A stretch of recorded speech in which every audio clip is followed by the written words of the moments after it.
আমি সবসময় এটা বলছি, আল্লাহ যদি সত্য কিছু থাকে তুমি দেখাই দিও। সো আল্লাহ ঠিকই আছে, সত্যর জয় সারা জীবন হয়ে আসছে, এখনো হয়েছে। আর এটা, আরে ভাই এবার একটু লজ্জা নেন, এইটা শুধু আর্জেন্টিনার স্পেনের খেলা নেই, এটা হচ্ছে মুসলিম আর ইহুদির সাথে খেলা। আমরা তো শেষ রাতেই মাঠটা দিয়ে দিলাম আপনাদের মতো, আপনারা যেরকম শেষ রাতে মাঠটা দেন, আমরা শেষ রাতে শেষ জনকে সাপোর্ট করে আপনাদেরকে ঠকাই দিলাম। আপনারা যেরকম শেষ রাতে দেন, আমরা শেষ রাতে আপনাদেরকে বুঝ করে দিলাম।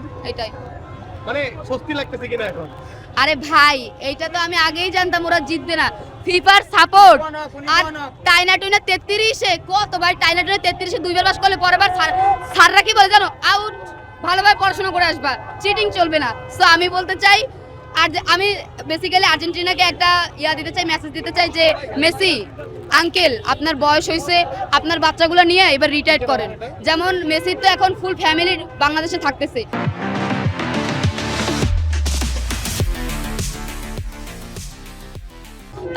তার বউ আছে, তার বাচ্চা আছে, তো তার তো ফ্যামিলি আছে না, এটা বলতেছি তার ফ্যামিলি নিয়ে সে এখন রিটায়ার্ড নিক। তার বয়স হয়েছে যথেষ্ট পরিমাণে, রিটায়ার্ডের বয়স হয়ে গেছে। বারবার রিটায়ার্ড নিবে বলে বলে আবার যে কামব্যাক করে, এবার সত্যিই তার বয়স হয়েছে। তাকে আঙুল দিয়ে দেখাইছে যে মিয়া নাটক করার দরকার নাই।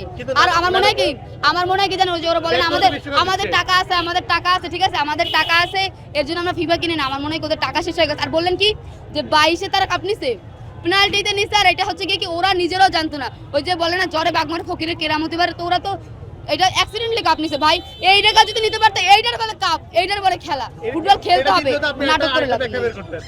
আমি ব্যাখ্যা বের করতাম না, কারণ ব্যাখ্যা বের করার আগে তারা যে সম্মানীয় ভদ্র, তাদের যে সমর্থকরা আছে, আমাকে সাবান ছাড়া এমনিতে আগেও ধুইছে আর এখনো ধুয়ে দিত। মনে হয় কেন যখন হলুদ সেটা পরে একটু মানে রিল্যাক্সে হাঁটা যাবে? অফকোর্স এখন আল্লাহ বাঁচাইছে, এই কন্ট্রোভার্সি থেকে আমি বেঁচে যাব। আসল কথা বলতে কি আমি অনেক ট্রোলের শিকার হয়েছি, বাট আমরা হারলো ব্রাজিল, জিতলো ব্রাজিল। ভাই আরেকটা কথা বুঝেন, আমরা ঠকে গেছি, আমাদের নিয়ে কোনো কন্ট্রোভার্সি নাই। শুধু তারাই আমাদের মনে করেন, এই যে মনে করেন স্পেন আছে, ফ্রান্স আছে, ইংল্যান্ড আছে, কই তারা তো আমাদের ট্রোল করে না, কিন্তু তারাই করে কেন? কারণ তারা জানে তাদের লেভেল কতটুকু। আমি ওটা বলছিলাম না যে মানে এখন যদি আর্জেন্টিনা বিশ্বকাপ জিতে যেত, তাহলে তো এই হলুদ জার্সিটা পরে চলাফেরা করাটা একটু টাফ হইতো। চিন্তা করেন যে ওরা কতটা খারাপ ভাই, কুকুরের মতো ঘেউ ঘেউ করতেই থাকে।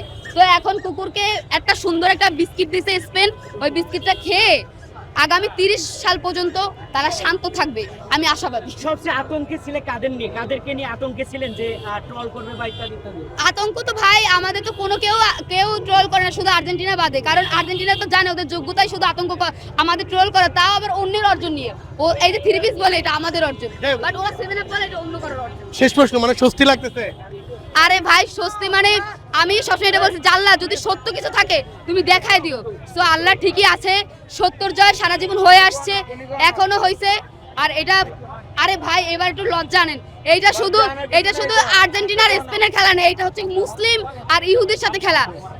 শুনেন, অবশ্যই এই খেলার সাথে ইসলাম টানা উচিত না, কিন্তু আর্জেন্টিনার সমর্থকরা এমন কাহিনী করছে, আল্লাহর সাথে মেসির তুলনা। আরে মিয়া আমরা মুসলমান, যা করি সবকিছুটা একটা লিমিটেশন আছে, লিমিট ক্রস করছে।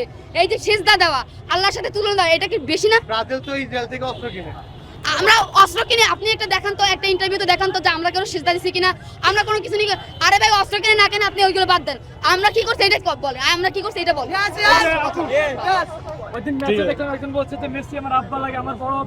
চিন্তা করেন কত বড় শিরিক, কত বড় অসভ্য, চিন্তা করেন। আরে ভাই যে লোকটা তোর জন্ম দিছে, তোর এত বড় করছে, বাপ ডাকা তোর শিখাইছে, তুই এর রাইখা অন্য করে বাপ ডাকো।